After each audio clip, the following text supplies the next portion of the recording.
اعوذ باللہ من الشیطان الرجیم بسم اللہ الرحمن الرحیم یا بنی اسرائیل اذکروا نعمتی التی انعمت علیکم وانی فضلتکم علی العالمین۔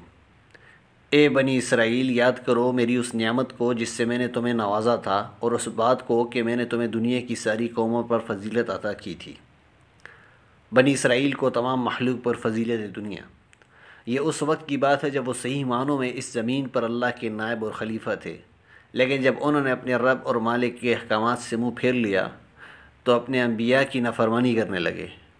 تب اللہ نے ان پر جو انعامات کیے تھے ان کی ناشکری کی، اور یہ کہ انہوں نے اللہ سے جو عہد کر رکھا تھا اور جو ذمہ داریاں لے رکھی تھیں ان کا پورا تدارک کر دیا، تو اللہ تعالیٰ نے بھی فیصلہ کیا کہ اب وہ ہمیشہ کے لیے ملعون اور مغضوب اور ذلیل و خوار رہیں گے۔ ان کی جلاوطنی اور دربدر ہونے کا فیصلہ ہوا اور وہ اللہ کے عتاب کے مستحق ہو گئے۔ انہیں یہاں یاد دلایا جاتا ہے کہ ایک وہ وقت تھا کہ اللہ تعالیٰ کا ان پر یہ فضل و کرم تھا اور دنیا کی افضل ترین قوم تھی۔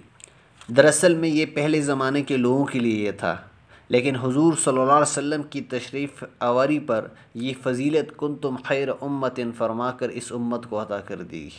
یہ بات انہیں بطور ترغیب سنائی جا رہی ہے کہ اب پھر ان کے لیے اپنا کھویا ہوا مقام حاصل کرنے کا موقع ہے، یوں کہ وہ اس نئے ایمان قافلہ میں شامل ہو جائیں، اللہ کے عہد میں دوبارہ داخل ہو جائیں، اور اللہ نے ان کے آباء و اجداد کو جو فضیلت دی تھی اس کا وہ بھی شکر ادا کریں، اور اب مومنین کو جو مقام عنایت ہو رہا ہے اس میں وہ بھی شریک ہو جائیں۔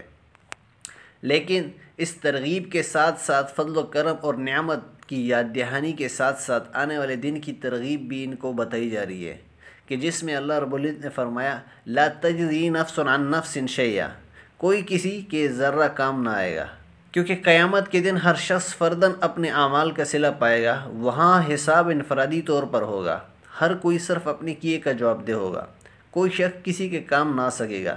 یاد رہے کہ کسی شخصی مصولیت دنیا و آخرت میں اسلام کا ایک ذرّی اور عظیم اصول ہے۔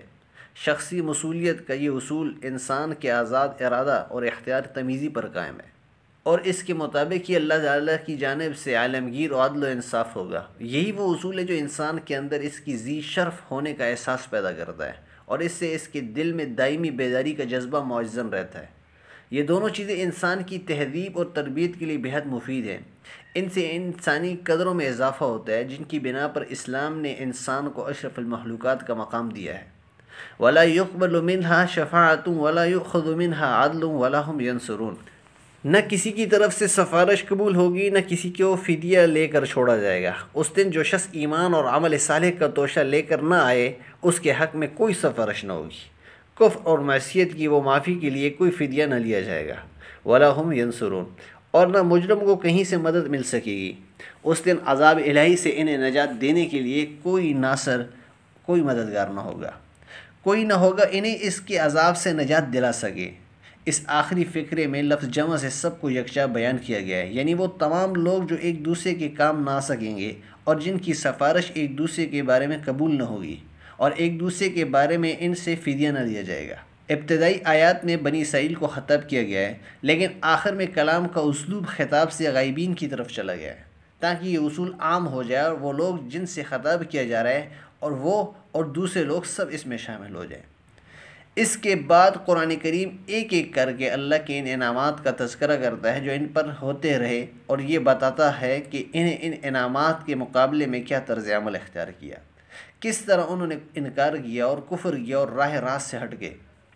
فرعون کی غلامی اور اس کے دردناک مظالم سے انہیں نجات دینا ان عظیم احسانات میں سے تھا، لیکن انہوں نے اللہ کا کفر کیا، اللہ کا انکار کیا۔ اللہ تعالی ہمیں اس قرآن پر عمل پیرا ہونے کی توفیق عطا فرمائے۔ وما علینا الا البلاغ۔